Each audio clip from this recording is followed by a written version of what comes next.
Hello there. So you want to know how you can simply go ahead and add a fingerprint on MacBooks. This is going to be the only video that you'll ever need to watch on the internet. So with that being said, let's just get straight into the video.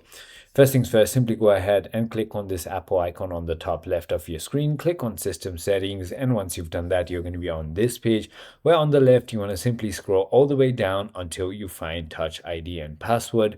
And now simply go ahead and click on Add Fingerprint. Now it's going to also go ahead and ask you for your password that your Mac is currently using in order to go ahead and log in. And now you can simply go ahead and add your fingerprint by just lifting and resting your finger on the Touch ID repeatedly. So simply go ahead and add it just like how I'm doing at the moment. Just add all sides of it, and then simply once you've captured all of the sides, it's going to simply go ahead and add it right over there. So Touch ID, go ahead and click on done, and there you go. The finger is added. I hope this video was helpful to you.